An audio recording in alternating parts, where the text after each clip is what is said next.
Welcome to the Awakening You podcast. And today I'm going to talk about archetypes and their role in spirituality and what's going on in the world. I'm going to start with reading this quote from a book called The Archetypes and the Collective Unconscious by C.G. Jung. It goes, "There is no lunacy people under the domination of an archetype will not fall prey to. If 30 years ago anyone had dared to predict that our psychological development was trending towards a revival of medieval persecutions of the Jews, that Europe would again tremble before the Roman fasces and trampled legions, that people would once more give the Roman salute as 2,000 years ago, and that instead of Christian cross, an archaic swastika would lure onward millions of warriors ready for death. Why, that man would have been hooted as a mystical fool. And today, surprising as it may seem, all this absurdity is a horrible reality. Private life, private neuroses have become almost a fiction in the world of today. The man of the past who lived in a world of archaic representations of the collective has risen again into very visible and painfully real life. And this not only in a few unbalanced individuals, but in many millions of people. There are many archetypes. There's many archetypes as there are typical situations in life. Endless repetition has engraved these experiences into our psychic constitution, not in the form of images filled with content, but at first only as forms without content, representing merely the possibility of a certain perception and action. When a situation occurs which corresponds to a given archetype, that archetype becomes activated and a compulsiveness appears, which, like an instinctual drive, gains its way against all reason and will, or else produces a conflict of pathological dimensions. This is to say, or neuroses. So, what that passage describes is a good description of archetypes. I also define them as an instinctual behaviors of thoughts. And these truly are instinctual in that they come over to possess us. In the olden days, before psychology, they might have called this possession by a spirit as an archetype, but you're not aware of what they're doing because they're forms that they manifest in the physical world, but it's your thoughts and behaviors and used. And when you're not aware of what they're doing and how they're affecting you, like in the world wars, it can take regular people like you and me and make them genocidal maniacs. Hitler, I don't know if he himself killed anyone. We try to blame it on Hitler, but we got to remember that it was the people who got possessed by these archetypes who actually carried it out. And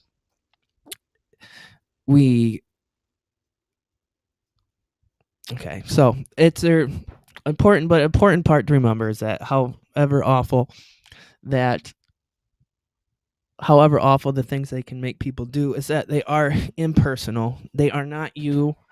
They are, you can think of them as independent entities that take us over and make us do things against our will, but there are ways to depotenate them and overcome the influence, and that's simply awareness that they exist. And it's in the meditation, you can call it the monkey mind, and becoming an observer of your thoughts, not being your thoughts, but the one who changes your thoughts. And that's the same idea as archetypes. You can imagine them as the screen to this movie we're in. The images are passing kind of independently as we watch them, but we don't have to identify with them and be them. And that's how to overcome them. They're instincts, but ultimately we're meant to transcend our instincts. And I talked about this in the last one, but animal sacrifices, same idea, sacrificing instincts, which are can be conceptualized as archetypes, and they're impersonal, and they're defined by the meaning. The form varies. That's how someone can be in 5 terrible relationships that end terribly in a row and be like, what happened? And they keep making the same mistakes because these same things happen, the same patterns happen, but they take on different forms.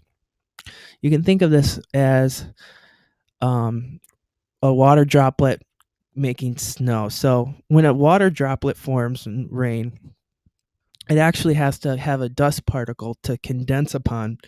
The water condenses on the dust particle, forms the droplet, and then the droplet forms a snowflake when it freezes, and the snowflake can take many different forms, but it came from the same kind of dust particle. So the dust particle would be the archetype with its meaning of growing the snowflake, but the specific form can vary greatly, and we kind of fool ourselves into not recognizing things when they're take on different forms. I'm sure we can all relate to this. The same patterns happen, but they're slightly different, and they're like, oh, it's not the same thing. I don't have to think about it, but it is still the same thing. It's just, you're just getting lost in the details. And they're consistent across time, space, and cultures. And we know we can see that in various ways. And one of the ways is through mythology and stories. And you have the hero's journey, and it gets repeated within like every good movie or book. I use the example of Harry Potter. Very popular. It's a great book, and it's full of archetypes.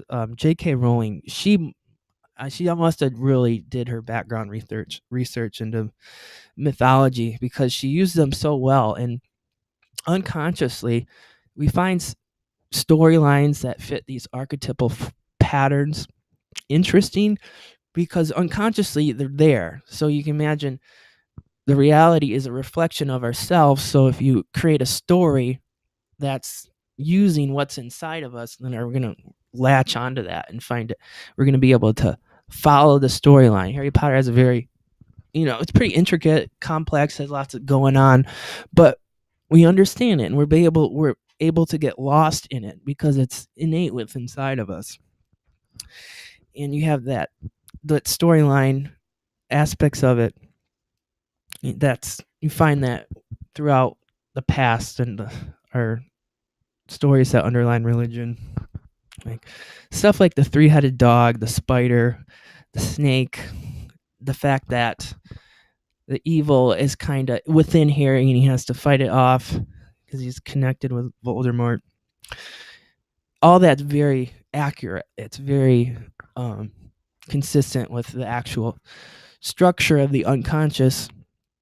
And that's what archetypes describe. You can think of them as the structure of the unconscious. And I talked about they're abstract. They're abstract because they take on different forms, and they have the same thing taking on different forms. The more abstract perspective on things is the higher level perspective.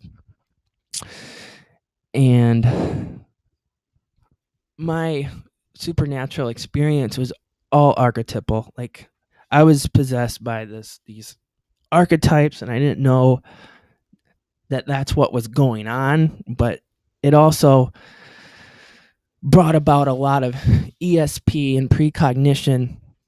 And in the book, Jung's books on these kind of psychological ideas, he notes that meaningful coincidences, these are coincidences that are far beyond chance, and it's when a physical thing is related to your mental state, or your mental state now is related to some mental state in another person, or from the future as in a dream. You get precognition. But what you find is that they become charged around these archetypes. These archetypes are describing some meaningful form of the unconscious, and they are often associated with synchronicities. One example was when I during my experience, I was getting all this ESP and everything was becoming synchronistic, and I had a dream about driving in the car, and then I was getting all these signs from all over. So then I knew to just drive to this barn, and I knew the roads and I knew how to get there. It's never a place I ever been. But at the end of it, and it was all archetypes, and it's an archetype of the wise old man when I got there, and it was connecting my past. But at the end, I had been transformed, and it was interesting that a snake is an archetype for transformation. It describes the instinctual part of the brain, because the reptilian part and the instincts. It's a snake, and then you also have the snakes shed their skin, and overcoming that and facing those fears of instincts are like shedding your skin. And when the guy came out when I was just leaving, and he rested his hand upon this fence that we were talking over, and he sets his hand down, and as he's right where he places his hand, he's like, "Oh, there's a snake skin." So, that's the archetype manifesting as a meaningful coincidences. And this realm of knowledge is so far beyond what we know. It's been marginalized, and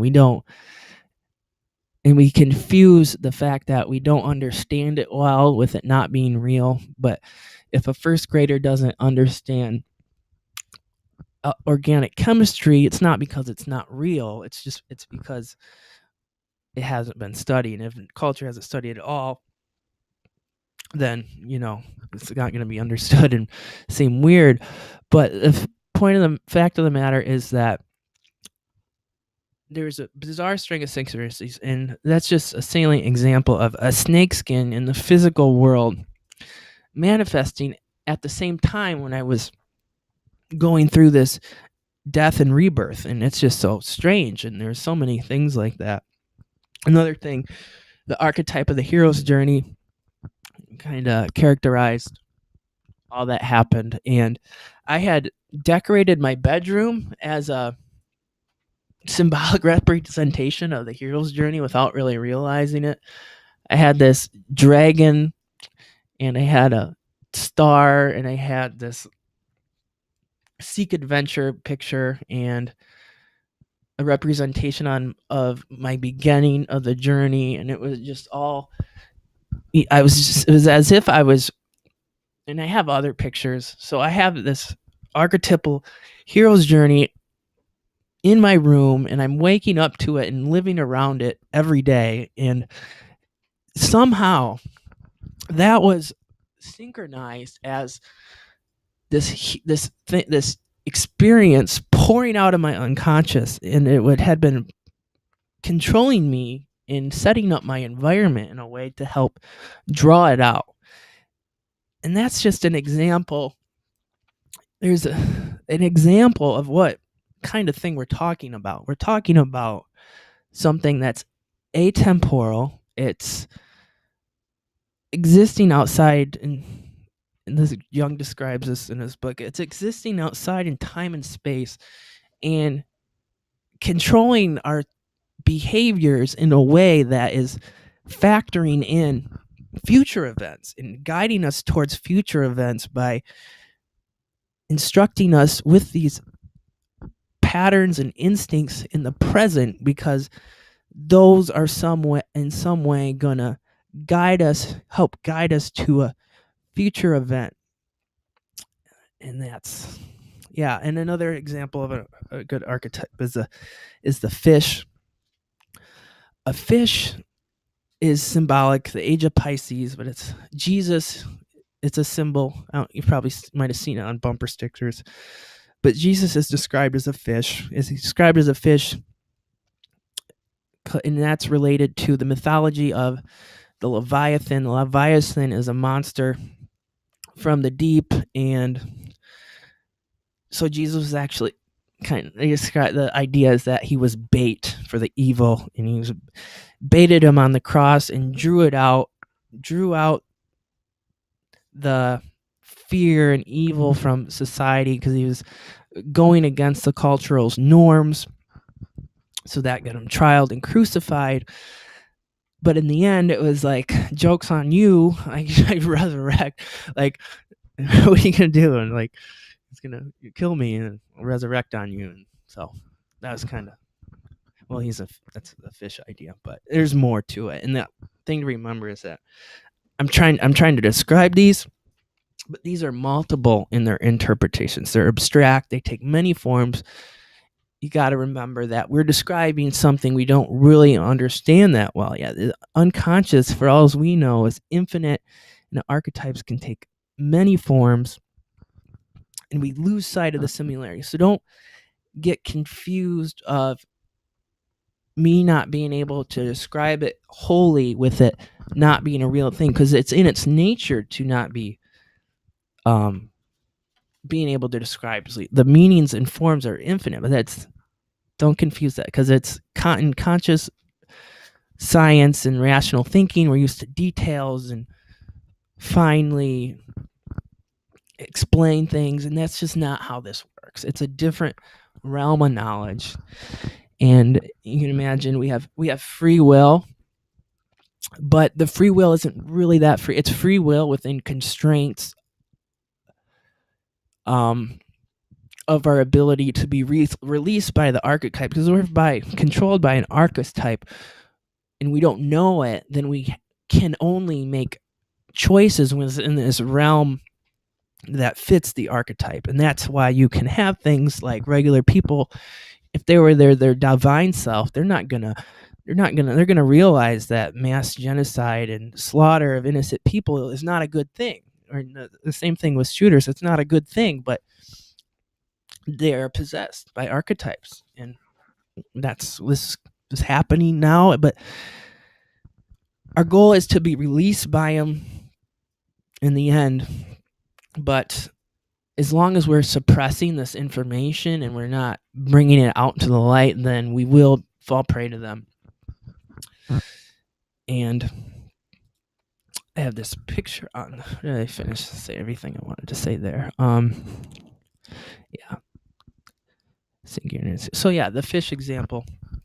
When I was writing my story, that was in this this trance of love or possession by Christ consciousness. And that's one of my new theories in trying to explain what happened. I was reading in the Gnostic tradition. Gnostic is kind of a branched off from Christianity around the time of Christ, and in their historical knowledge, they noticed that at the time of Jesus, it actually appeared as this, you had this entity, this Christ consciousness popping in and out of different people. And there's actually, they believe that there was another Jesus, someone possessed by this consciousness about 100 years before the supposed historical Jesus. And I say supposed, not saying anything anti-Jesus, because we don't understand mythology enough. Something can be mythologically real, but maybe not perhaps historically real, but that doesn't mean it's not real. That's the kind of realm of information we're talking about here. And it's not, we're not comfortable with understanding yet, but we will. But so I had a fish. I was writing this metaphorical description of who I was as a person. I imagined myself as trying to learn about fish as a PhD student in psychology, but then I realized that I actually was a fish learning about fish, and it was drawing out this information from me. Point is that that's an archetype. Forms of behaviors and thoughts constellate around them, and that kind of set off the experience. So I was feeling I was getting possessed by this divine love, and I didn't know this at the time, but I didn't know about the history of this fish metaphor, that it's Jesus, age of Pisces, and it goes back before that in Babylonian times mythology. Before all this, before Christ, you actually had they had their fish god, and the fish god came out of the deep. The deep is a metaphor or archetype for the unconscious. The deep ocean brought out information from the abyss, and they described it as this fish god. And that's just the idea of fishing in the unconscious for information, and that's why Jesus is also a fish, fishing out information. Follow Jesus and you make fishers of men. So all this fish stuff was coming to me at the same time as I was having these synchronicities and ESP and supernatural stuff going on. So this is another example of what we're dealing with here with these archetypes is far beyond knowledge that we have yet to understand. And we kind of try to say, oh, we don't understand it in the same terms of science, so it's not real. It's very real. So what are archetypes? If we're all here in the sense that if we're here to wake up and we have this plan to return to our God selves, what's the role of archetypes? Well, the role of archetypes is that they're guiding us through the learning experiences to get there. So we're not just floating around in this random universe. There's a logic and structure to it. If there's a plan to wake up, then we have to go through certain events, and there has to be some kind of logic of it. And this is what archetypes get at. I have a picture on the screen here. So if you're starting at point A, that can be the start of humanity, and you have to get to point B, where we're all living in unity consciousness, and it's the meaning and form and state of consciousness that matters at the end. The exact path could go, the exact thoughts and behavior, the thoughts and behaviors are fit around these archetypes, and the specific form could be a lot of different forms. And that's what, to get to point A, point B, if you're going on a roller coaster, that's what the archetypes are doing. They're trying to get us there, but while still protecting our free will and not letting us just fall into chaos for eternity, because we're going to keep getting these chances, and they're going to repeat, and we're going to keep getting chances to learn and grow. And yeah, that's going to happen. That's the hero's journey archetype. So they're these invisible hand of God, is what you can think about as. Get stuck. So yeah, conscious, not understanding the archetypes, and you're trying to do something and you're not getting what it's trying to teach you, and it's going to get crazy if you're trying to get from point A to point B, but you don't know you're going to point B, and you're being forced to go to point B, and you're trying to go to C or someplace you don't even know. It's going to get crazy, and it's kind of the chaos we're in. You got to get aligned to what's going on. So, interface to God. So I have some notes here. It's trying to respect free will while also guiding in right directions. Lessons via experiences. Cyclical, going through the same experiences till we get it. The Bible as a microcosm for the cycle. So the Bible is it's been so popular throughout time because it's archetypal and it's hitting on some unconscious truths. We don't really know the whole truth of what it is, but then it's like we're still interested in it because like there's something to that. I need to know it, but you just don't know why. That's archetypes. We, by recognizing them, You can get released to them, because we don't want to just be controlled by things we're unconscious of. We want to get it and move on. They're embedded with everything. So I'm not. It's probably true that there is some kind of shadow government, but it's no point in getting into all the details of it, because we just don't know. Any kind of theory on the internet, like, it's not going to be real. It's not going to be correct. It's going to pieces here and there probably hitting on it.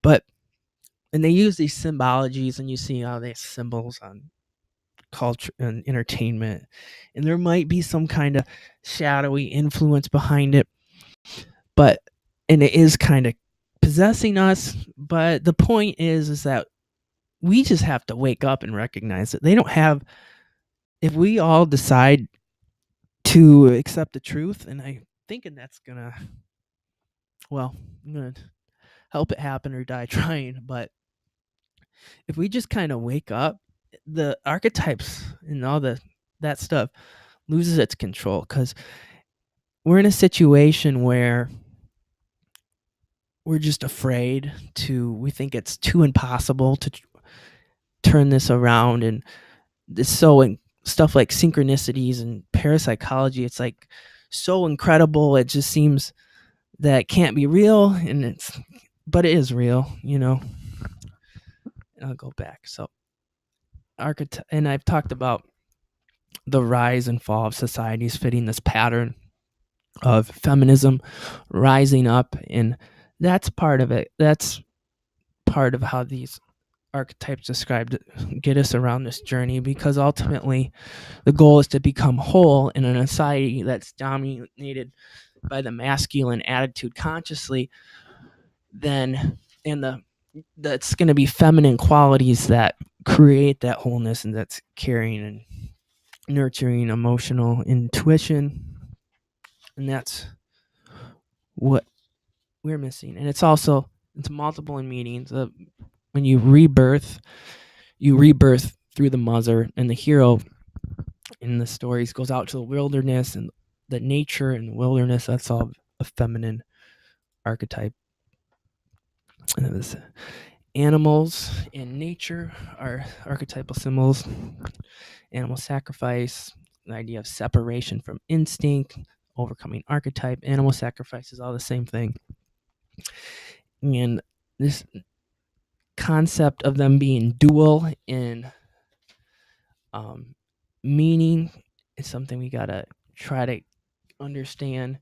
God, duality of God. God is everything, and everything's gonna have evil in it, but it's not. God's evil. God's all love. As an example of the snake. The snake represents evil and instinct in mythology, but it also represents divinity. And why is that? Because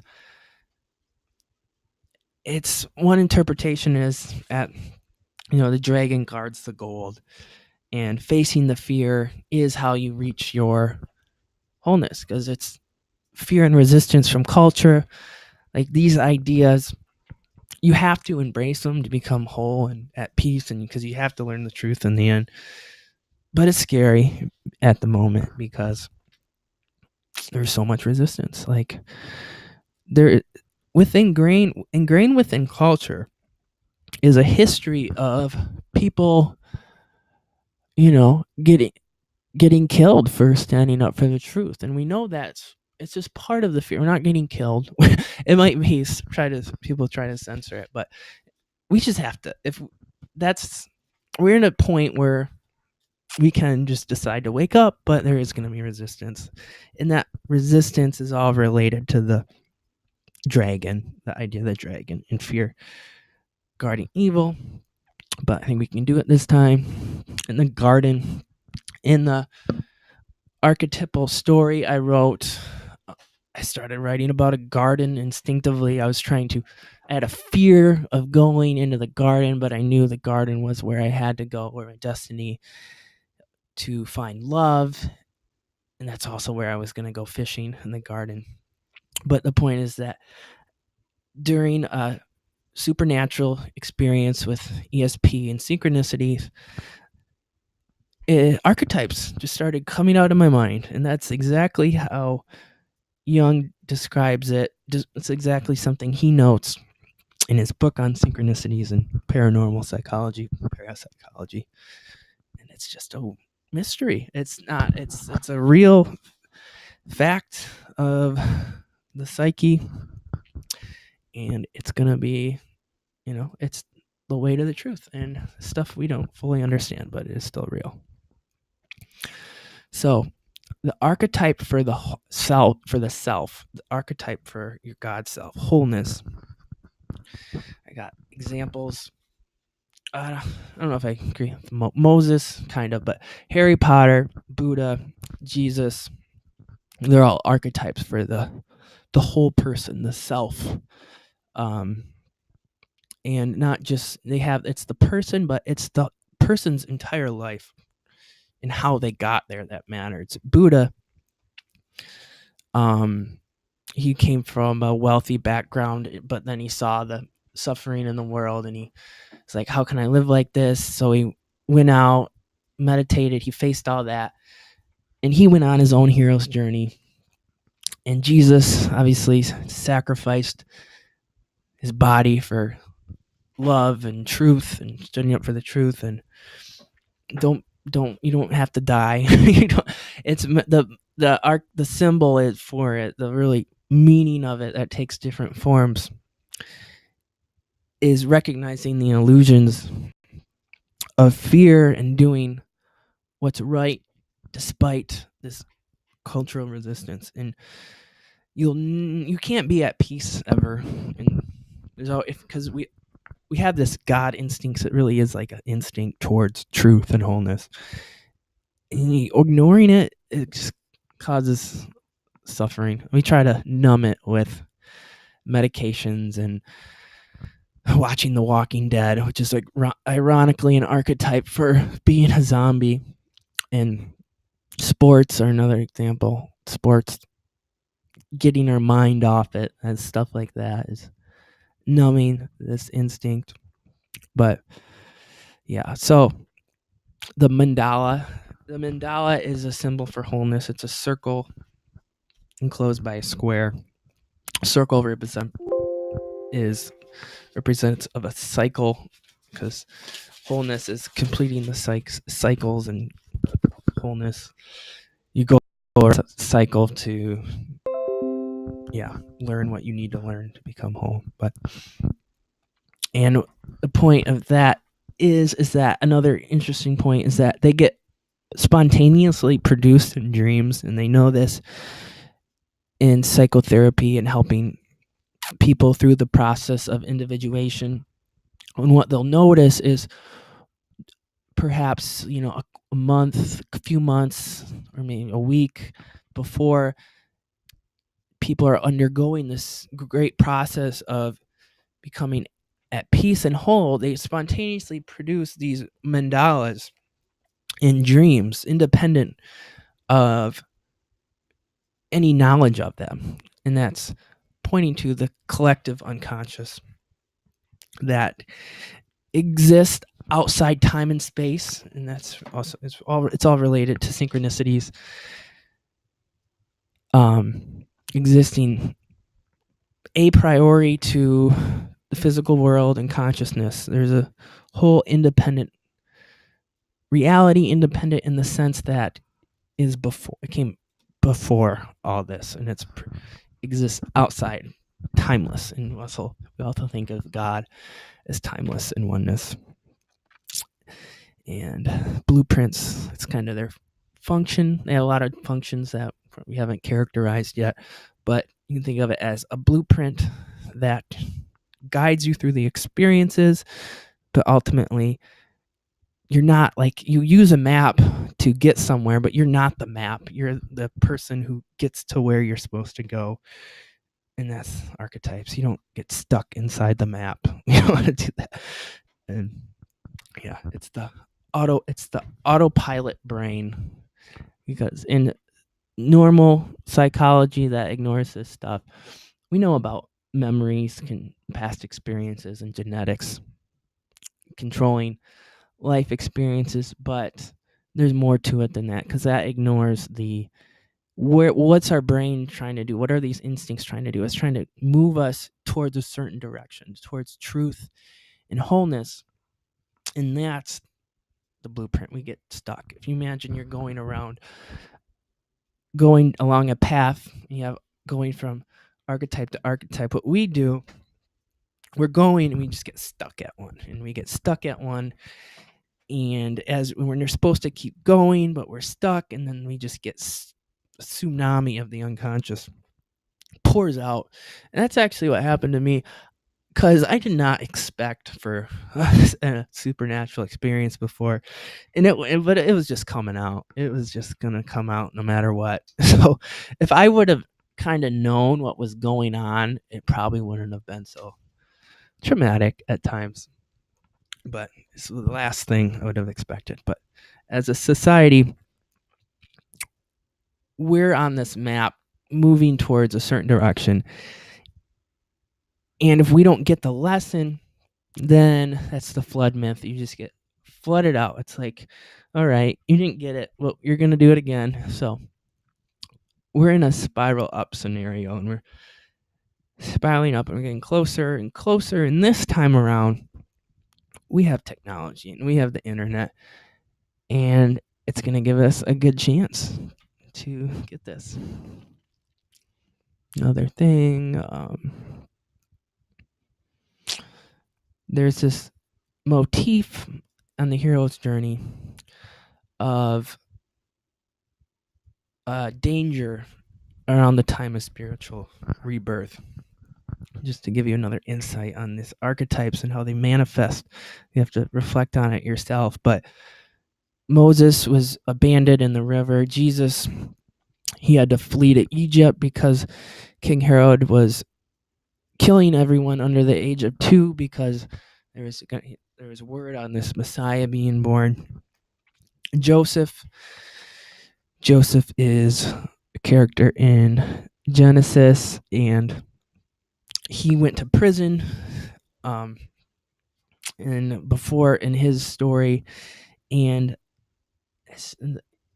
in myself, I had my own issues. I had my mom called the cops on me, and she had to pick me up at jail.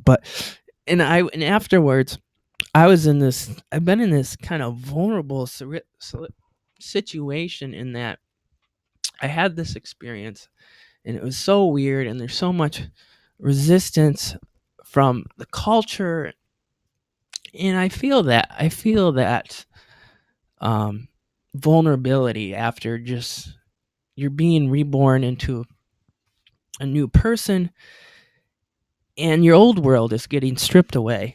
And also in the Moses story, after Moses crossed the river and went into the desert with his people, so he's being reborn through the water. Water is a symbol for rebirth. But then he does all that, and he listens to God, and now he's stuck in a desert, and it's like, what the heck? I listened to you, God, and now you got it. But the point is that there's something more important going on, and it can seem, negative. Maybe you wake up and you realize you don't like your job, you don't like your relationships the same, you don't like your friends the same, but in the person who you are when you're possessed and asleep isn't the same person as when you wake up, and your new person is going to have different interests, and it's going to be transformed. And that's the battle we face, because we like what's comfortable and we don't like giving up. It's because we're giving it up, and at the same time we're emptying it, and we're getting left with kind of nothingness, and it kind of feels like nothingness.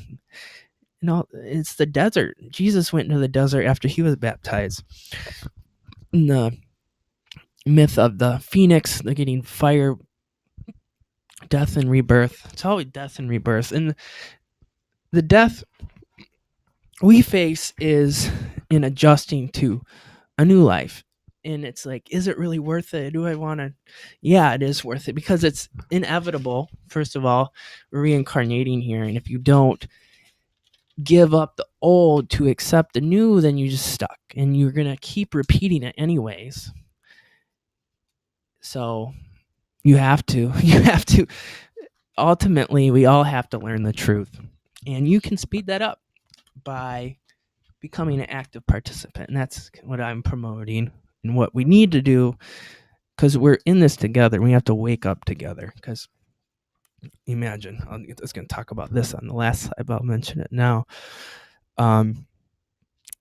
If the theory on reincarnation is true, and that's what it seems like, lots of reasons for that, but the culture you get born in is going to define how high you can get. So let's imagine the ultimate goal at the end of your reincarnation cycles is to get to get to a level of 10 unity consciousness.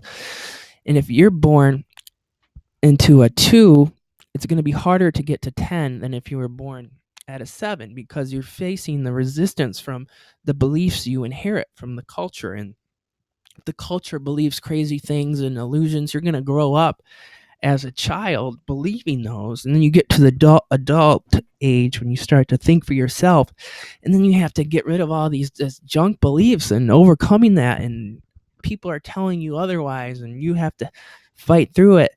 And that's why it's important for us to not be apathetic towards this and actually want to try to help encourage the people in our lives and go as far as you want with it. Obviously, I'm going pretty extreme with it because I got sucked up by God, but to try to convey the importance, so I'm doing. But if you're going to reincarnate into this life and you're getting born at a low level, it's gonna be harder for you to find peace yourself. So we gotta, this perspective of your effect on culture is important and how you influence the people in your life. If we're just going along with this charade and like trying to live our own lives and try to, first of all, well, you can't really embrace this while keeping it quiet, because it becomes a part of you and you realize how important it is. And that's all the part of how it gets perpetuated, because if everyone's afraid to talk about something and the realm of scientists are afraid to look into this vast realm of knowledge on parapsychology, because I'm going to do a future podcast. I posted a Facebook post on this, but obviously these ideas of ESP and synchronicities that's been well documented, that's going to be one of the path to spirituality, because that naturally leads to spiritual ideas, those being real. And as scientists, if we're just going to ignore that and not stand up for the truth, well, then we're complicit in perpetuating all this. And that's related to this idea of you should care about helping people learn this stuff, because it's not only is important. Some people are just zombies and they're not going to listen. I mean, we got to remember that. At the end of time, Jesus, in the archetypally projected revelations of John, they describe the vision of raising the dead, and that is what it is. It's that raising the dead is waking up unconscious people from their apathy. In the Bible, the main challenge, well, there's lots of challenge, getting nailed to a cross of the challenge, but what's the apathy when he's going around these communities and he's performing these miracles, and it's just, they just don't care and they don't understand it. And that's because they're dead. Some people are just dead. So some people just aren't going to get it. But just by sharing it, saying, hey, this is interesting, check this out, that is all part of increasing the inner voice in you. By communicating it, you want to let it out. pushing it down and ignoring it, that's just the fear of the culture. And quite frankly, it is that is what the Antichrist is, the Antichrist consciousness. And part of that is trying to ignore it and say it's not relevant to you. You got to develop it on your own, but you don't want to just brush it off. You're just going to have to deal with it in a future life, and you're affecting yourself.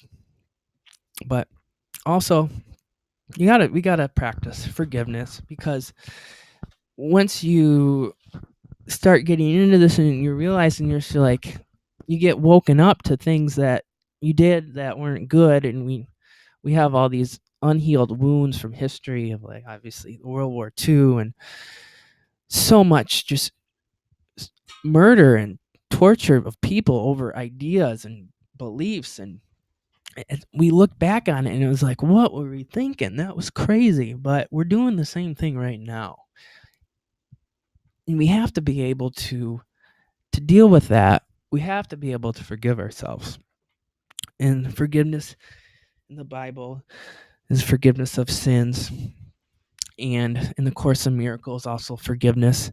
And that's what this is meaning. Archetypes are a path towards forgiveness, because you can honestly say, this isn't just trying to sugarcoat it. You were possessed, and we were possessed by these archetypes that we didn't know that they existed. And if you don't know something exists, then you don't have any, it has all power over you. And that's why we have to look in the mirror and we have to face this stuff, because it's going to continue to control us.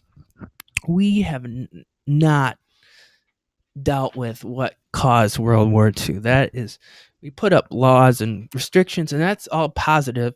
That's a positive progression. That's an example of this spiral up. We don't outright kill people for believing different things, and that's important. That got us to this point. Me talking about these ideas and so counterculture in the past, I'd probably be dead, realistically. But now we have science, and we can have reasonable conversations about this stuff, which is so critical. On YouTube, there's a lot of good scholars getting into this stuff and starting to take it seriously. And we have a set of guidelines on what's reasonable. And that's going to be one of the important things, because we have all the evidence. It's become very obvious that there is a dimension of consciousness that exists without outside time and space. You have synchronicity and ESP. Like, you don't have to have had personal experiences to know it's true. It's very obvious at this point. The challenge with us is grasping the implications of it, because when you go down that rabbit hole, then you get to a point where, holy crap, we're insane. And yeah, because if we are spiritual beings, which the evidence shows that, then you get into these ideas about projection and collective unconscious, and eventually love and God, and our priorities are so off, and we hide behind apathy and marginalization of evidence. And archetypes are important as a concept to talk about and get what Jung did with his work is important to all this, because now we have this body of evidence and language to talk about this stuff. What would I be saying and describing these instincts if he hadn't done all that work on archetypes? So we're standing on the shoulder of giants in that regard, in all this regard. So we want to see the patterns across time and see how there's consistent across time within your own life. You want to see how consistent patterns take different forms. It's the meaning that's important, and that's happening in culture. And don't be fooled by politics. Politicians are the puppet head or the tip of the iceberg of these underlying problems of ignorance of these ideas. And got to archetypes are a way to see, hey, that situation and experience happened before, and this same kind of context is manifesting that same kind of experience and outcome. Oh, hey, that's an archetype. See, this happened here, here, and here. And that's what we need to do. That's what I'm doing with this. And the ego, it likes to think these things are focusing on how complex they are. They are complex. There are a lot of different details, but you don't need to know all those details to see the big picture. And you can't see the big picture and the details at the same time. You can imagine a camera lens zooming in and out. As you zoom out, you're not seeing as fine details as when if you zoomed in, but you're seeing more. And ultimately, you need to see them more. You can think of it as you have a template for a drawing. It's one of those sketch drawings where you maybe have a template for a tree and with a person, and you're coloring it in. What we would focus on from our perspective of science today is a little patch of green on one of the leaves and say, oh, that's green. That's a color. It's like, no, that's a whole picture with a tree and person and a person like, and we're just focusing on the grass, and it's like the green, and we're not seeing like, no, there's actually a whole template to this that explains what this all means. And it's like, no, this little patch of green, and that's kind of, it is what is occurring. That's how neuroscience is kind of becoming. It's a natural phenomenon of an ego dominated field like science, because we get so specialized and focused on our details, which is important. It's, we got to have that. It's valuable information that you get at the level of details, but it's not the whole thing. And we confuse that for the details being a whole understanding. We got to put the whole picture together, and that's what archetypes can help with. Stepping outside. And one thing to ask yourself, when you die, they're not going to care about, they're going to care about what fears you overcome and what you learned. It's not going to be the silly stuff we worry about. So, trying to conceptualize how this playing out in today's world with the archetypes. We have water and nature. Talked about this before, but fears of water, flooding, and that's all getting projected into climate change. And that's because it's a symbol for rebirth. We're trying to be reborn. And feminism always arises at times of societal decline. It's happened a lot in the past. We have this anti-patriarchy feminism, but we're at a special time in society because we can step outside all of that, and that is our goal, to classify what these unconscious phenomena are, see them the truth, and then step outside of them, and then we can be released from them and be opened up and actually have a legitimate free will. But we're trapped by fear and this perpetuation of ignorance. And yeah, there's also this idea, the second fish of the Antichrist, that was actually this duality of archetypes. And so if you have an archetype of Jesus and the self, that's why you have the Antichrist, because there's the perfectness of Jesus creates a shadow. And that's also the difference between Old and New Testament. So in that, you act in the Revelations of John, and there's this idea of 1,000 years reign, and the whole scientific revolution really got kicked off in the year 2000 as the Jewish scholars, and I'm not getting all the details right. Jewish scholars revitalized this idea of Pisces and tried to in astrology, and that's just a synchronicity that the second fish kind of the reign of the Antichrist kind of started. People are gonna misquote me, but um, all these movements, while moving towards knowledge, they have helped ingrained false beliefs while still moving us towards truth. It's kind of this duality. We have fears ingrained by something, fears and illusions made more difficult to, made more real. Um, well, it's making a science out of fake beliefs and making like stuff like spirituality seem unscientific when it's actually true, but it's still ultimately moving in the right direction because we got stuff like the internet and we're kind of ruling out the brain as being a source of creating consciousness.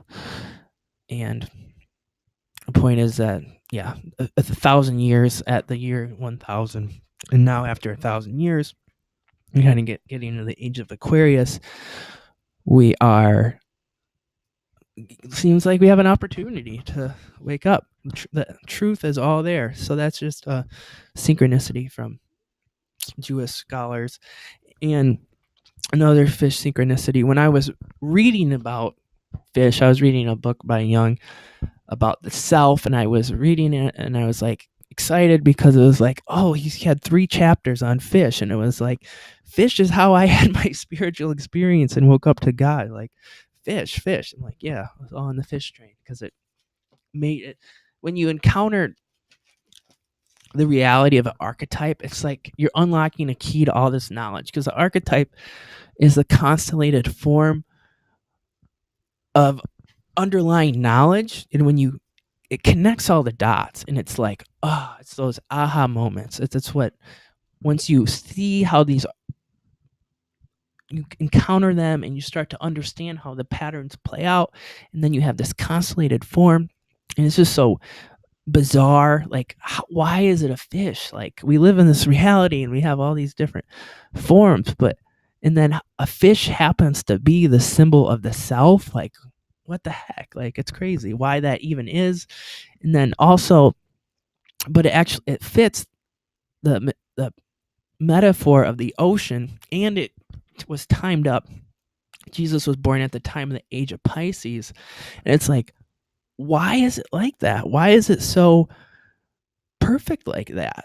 All these, there's in the idea is that it's acausal. It's describing some underlying structure of reality that just is. Like, the age of Pisces and Jesus being a fish in the mythology, there's no obvious causal factor. And there's also in the other mythologies that use fish in different cultures, and then it's correlated to the age of Pisces, and there's no clear reason for that, and our mind just ignores it because we can't see the clear cause. But we got to remember, it's not, there is no cause necessarily in the way we understand cause. Whatever the cause is existing outside of time and space within the unconscious, but that doesn't mean it's not real. It's just a different type of knowledge. And back to the fish story, when I was reading the fish story, so I was looking up, it was talking about the age of Pisces, so I looked up the age of Pisces, and in the calendar year, in the zodiac, the Pisces starts on February 19th, and that day was February 19th, the day I read about it.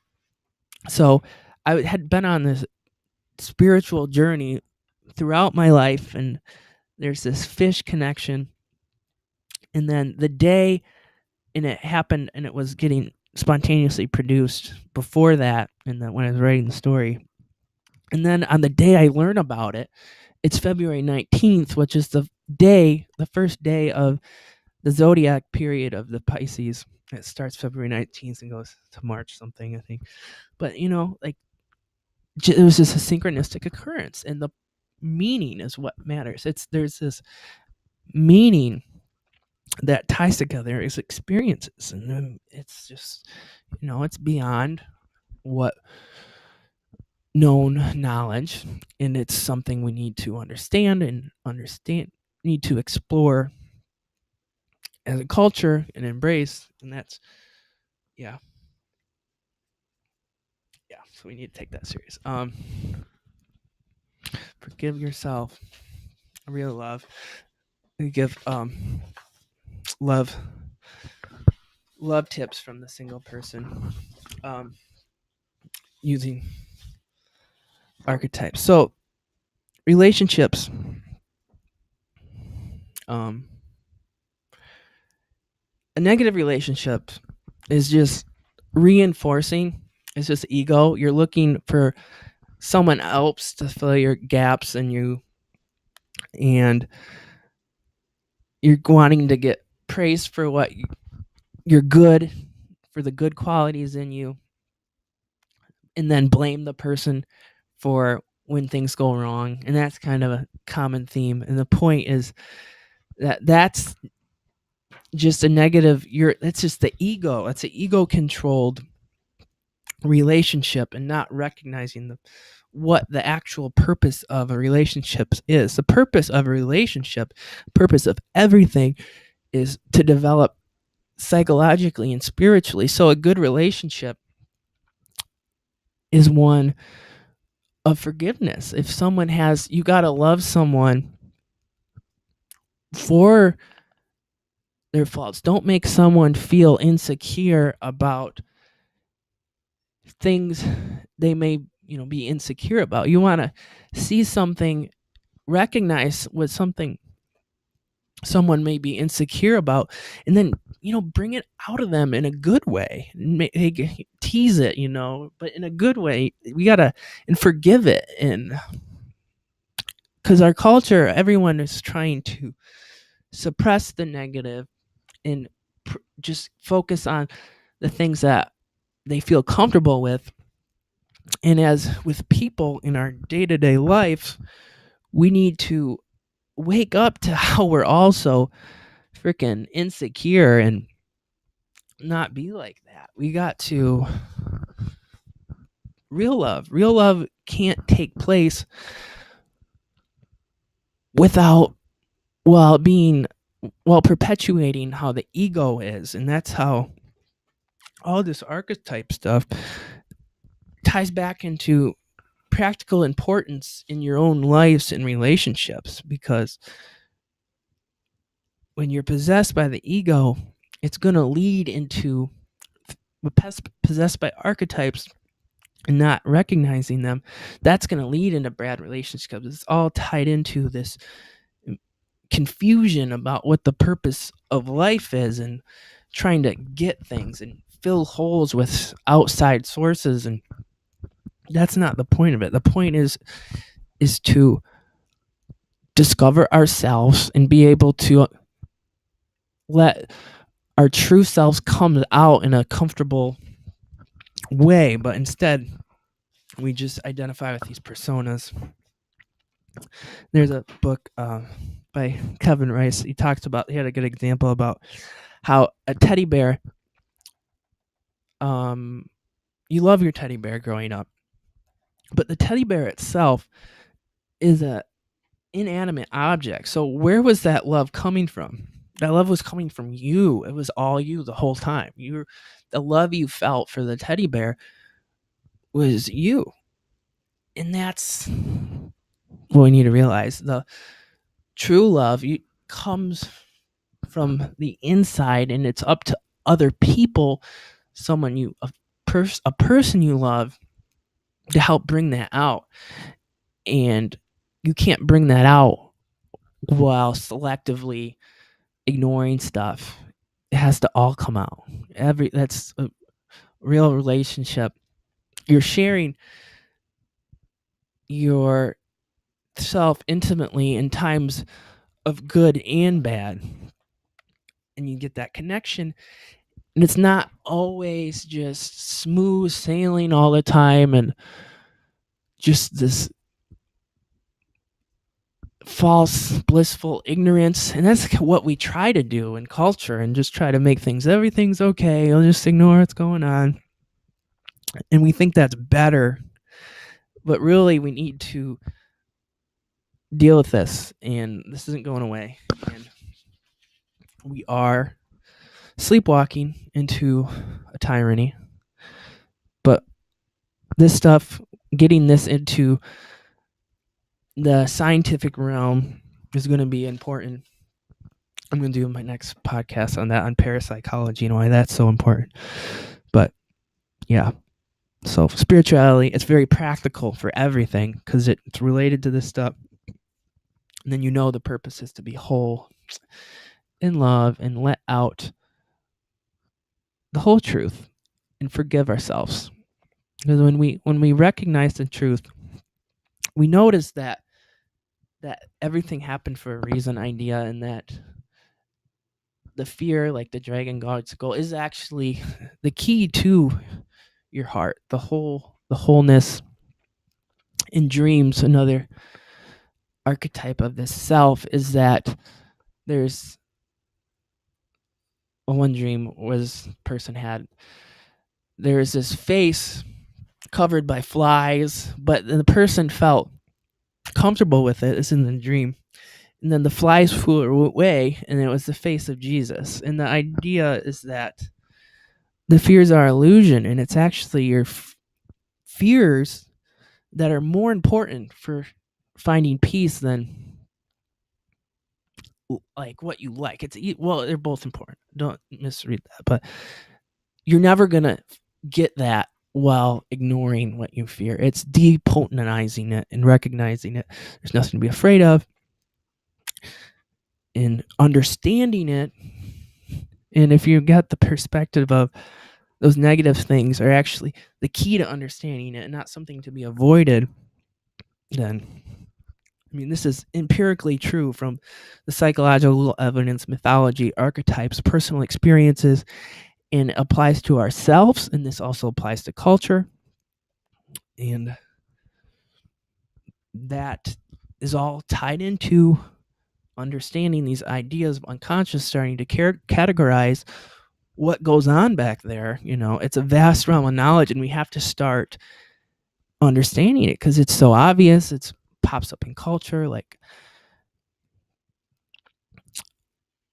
why would Harry Potter be so popular? Why is all these things are popular? Like, we can't, regular psychology can't really get at that, and it just ties in the whole theories on reality just all fall into place once you stop ignoring spirituality.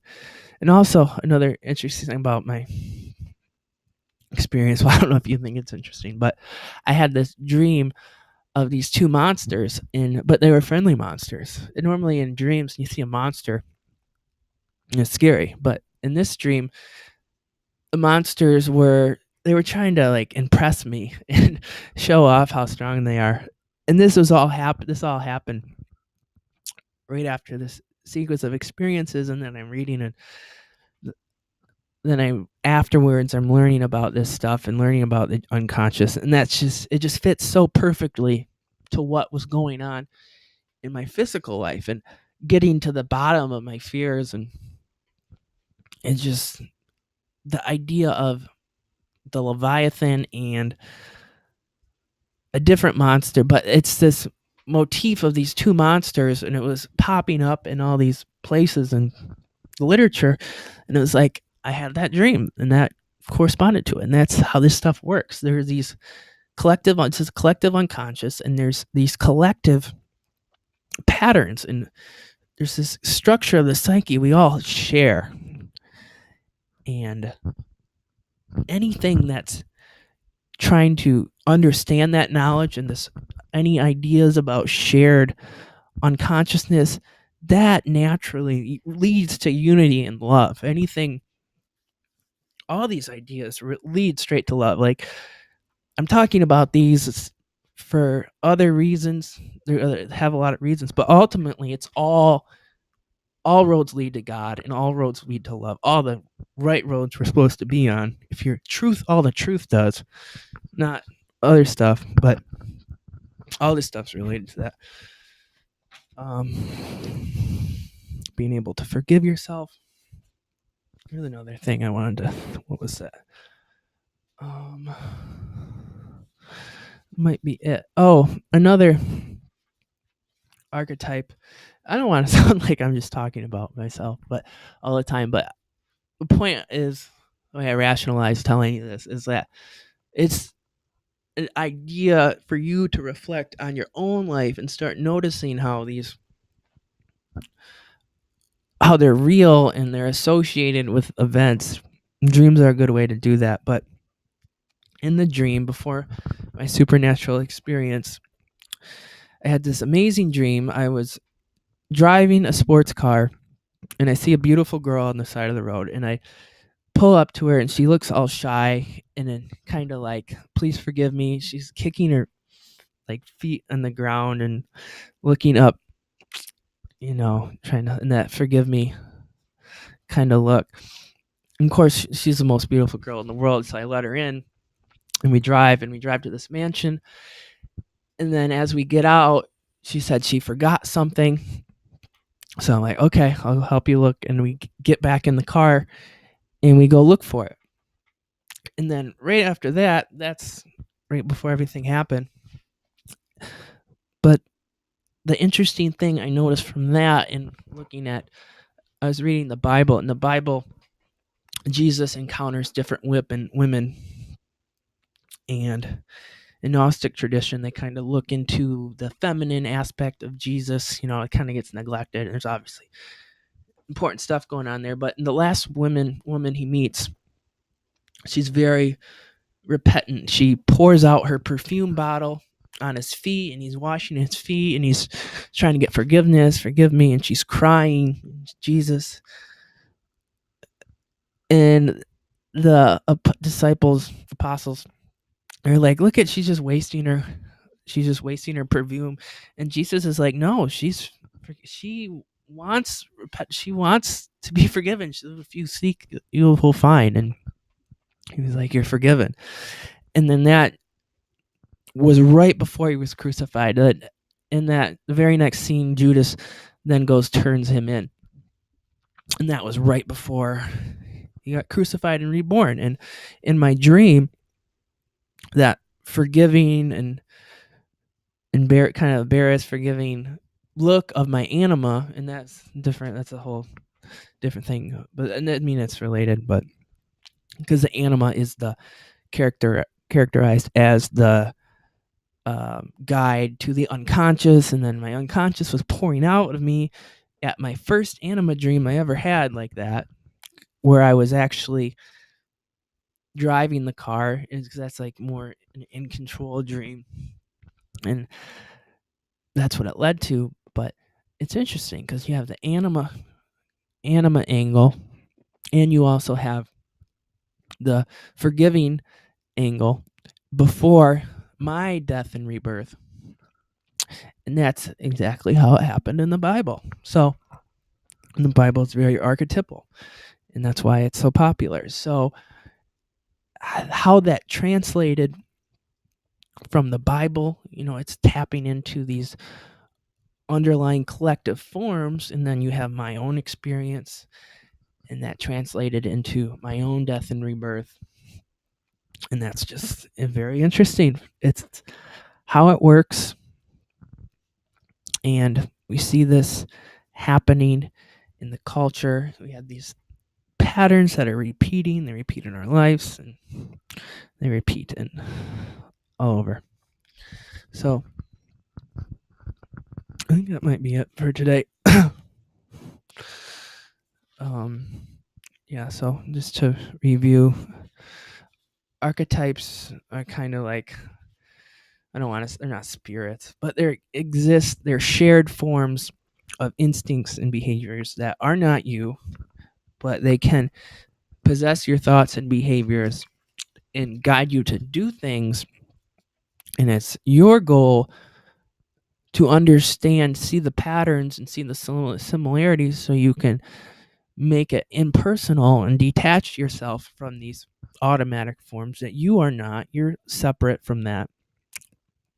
Your real self. You're not those automatic forms. And that's what archetypes are. They're a conceptualization tool to separate yourself from that. And they're collective. They exist outside time and space, so they're atemporal. They consistent across time.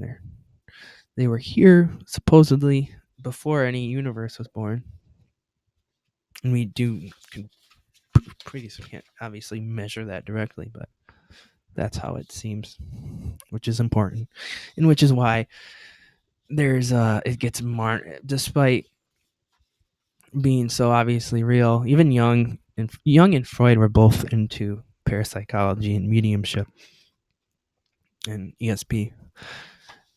Obviously Jung more, but Freud was also. But it's not for a lack of evidence that these ideas don't get out there. It's because of the social ramifications of getting into them. Because once you get into them and you logically follow that line of reasoning, you naturally get to everyone's insane. We have to change everything. And that's where the resistance comes from, because it's information. It's a transformative kind of knowledge.